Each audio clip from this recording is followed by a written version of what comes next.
ಇವತ್ತು ಬಟಾಣಿ ಗೊಜ್ಜು ಮಾಡ್ತಾ ಇದ್ದೀನಿ. ಅದಕ್ಕೆ ಬೇಕಾಗುವ ಪದಾರ್ಥಗಳು: ಬಟಾಣಿ ಒಂದು 200 ಗ್ರಾಮ್ ಆಗೋಷ್ಟು, ಬದನೆಕಾಯಿ, ಹೂಕೋಸು, ಆಲೂಗಡ್ಡೆ, ನವಿಲುಕೋಸು, ಕಾಯಿ, ಒಂದು ದೊಡ್ಡ ಗೆಡ್ಡೆ ಈರುಳ್ಳಿ, 2 ಟೊಮೆಟೊ, 5 ಹಸಿಮೆಣಸಿನ್ಕಾಯಿ, ಒಂದು ಸ್ವಲ್ಪ ಶುಂಠಿ, ಒಂದು ಚಿಕ್ಕ ಗೆಡ್ಡೆ ಬೆಳ್ಳುಳ್ಳಿ, ಒಗ್ಗರಣೆಗೆ ಸ್ವಲ್ಪ ಈರುಳ್ಳಿ, ಚಕ್ಕೆ, ಲವಂಗ ಮತ್ತು ಕಾಯಿ, ಧನಿಯಾ ಪುಡಿ, ಉಪ್ಪು, ಸಾಸಿವೆ, ಎಣ್ಣೆ.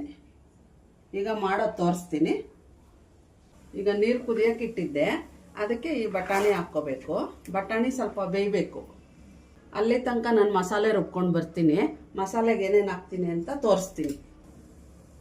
ಈಗ ಮಸಾಲೆ ರುಬ್ಕೊಳ್ಳೋಕ್ಕೆ 6 ಮೆಣಸಿನ್ಕಾಯಿ, ಒಂದು ಸ್ವಲ್ಪ ಶುಂಠಿ, ಒಂದು ದೊಡ್ಡ ಈರುಳ್ಳಿ, ಚಿಕ್ಕ ಗೆಡ್ಡೆ ಒಂದು ಬೆಳ್ಳುಳ್ಳಿ, ಒಂದು ಸ್ವಲ್ಪ ಲವಂಗ, ಚಕ್ಕೆ ಮತ್ತು ಕಾಯಿ, ಒಂದು ಕಪ್ಪು ಕಾಯಿ,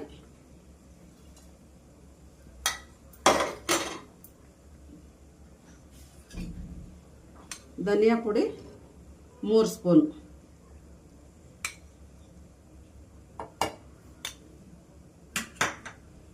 ಈಗ ಇದೆಲ್ಲ ರುಬ್ಕೊಂಡು ಬರ್ತೀನಿ. ಈಗ ಸ್ವಲ್ಪ ಕೊತ್ತಂಬರಿ ಹಾಕ್ಕೊಂಡು ಮಸಾಲೆ ರುಬ್ಕೊಂಡು ಬಂದಿದ್ದೀನಿ. ಈಗ ಬಟಾಣಿ ಕುದೀತಾ ಇತ್ತಲ್ಲ, ಅದಕ್ಕೆ ಹಾಕಿದ್ದೀನಿ. ಬೇಯೋ ಬಟಾಣಿ ಜೊತೆ ಹಾಕಿದ್ದೀನಿ.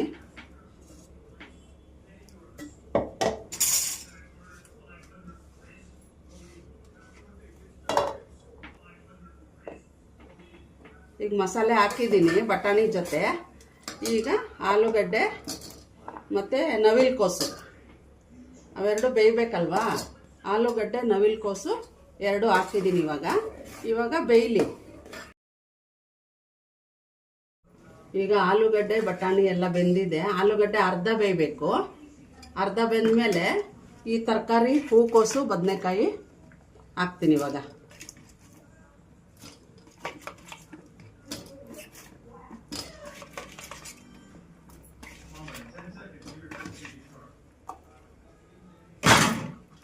ಈಗ ಚೆನ್ನಾಗಿ ಮಿಕ್ಸ್ ಮಾಡಿಬಿಟ್ಟು ಇದಕ್ಕೆ 2 ಹೆಚ್ಚಿಟ್ಟಿರೋ ಟೊಮೆಟೊ ಹಾಕಬೇಕು.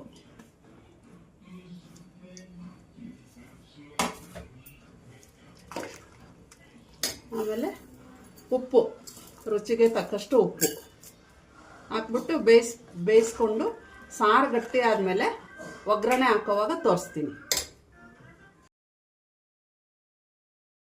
ಈಗ ತರಕಾರಿ ಎಲ್ಲ ಒಂದು 15 ನಿಮಿಷ ಬೆಂದೈತೆ. 15 ನಿಮಿಷಕ್ಕೆ ಈಗ ಆಗಿದೆ.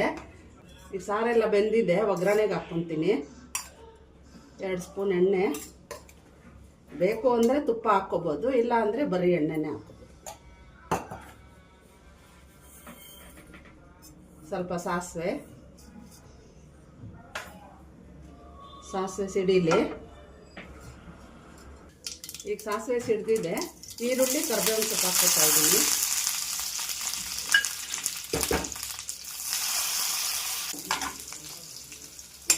ಈಗ ಒಗ್ಗರಣೆ ಆಗಿದೆ. ಈಗ ಸಾರಿಗೆ ಮಿಕ್ಸ್ ಮಾಡ್ತೀನಿ.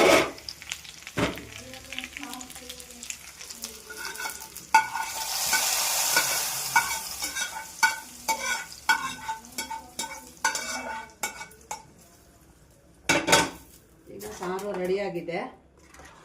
ಇದನ್ನು ನಾನು ತಪ್ಪಲೆಯಲ್ಲಿ ಮಾಡ್ತಾ ಇದ್ದೀನಿ. ನೀವು ಬೇಕಾದರೆ ಕುಕ್ಕರಲ್ಲೂ ಮಾಡ್ಕೋಬೋದು. ಇದೇ ಥರ ಎಲ್ಲ ಮಸಾಲೆ ಹಾಕಿ ಕುಕ್ಕರಲ್ಲಿ ಉಪ್ಪು, ಮಸಾಲೆ, ತರಕಾರಿ ಎಲ್ಲ ಹಾಕಿ ಬೇಯಿಸ್ಕೊಂಡು ಲಾಸ್ಟಲ್ಲಿ ಒಗ್ಗರಣೆ ಹಾಕ್ಕೊಳ್ರಿ. ನಿಮ್ಗೆ ಎಷ್ಟು ಹದ ಬೇಕೋ ಅಷ್ಟು ಮಾಡಿಕೊಂಡು ಒಂದೇ ಒಂದು ವಿಜಿಲ್ ಅಷ್ಟೇ, ಜಾಸ್ತಿ ಮಾಡಬಾರ್ದು. 1 ವಿಜಿಲ್ ಕೂಗಿಸ್ಕೊಳ್ಳಿ.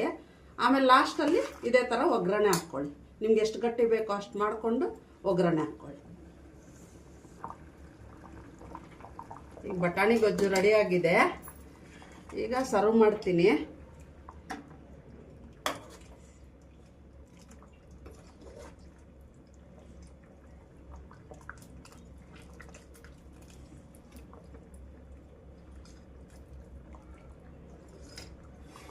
ರೆಡಿಯಾಗಿದೆ. ಇದು ಮುದ್ದೆಗೆ, ಅನ್ನಕ್ಕೆ, ಚಪಾತಿಗೆ, ಪೂರಿಗೆ, ದೋಸೆಗೆ ಎಲ್ಲದಕ್ಕೂ ಆಗುತ್ತೆ ಇದು.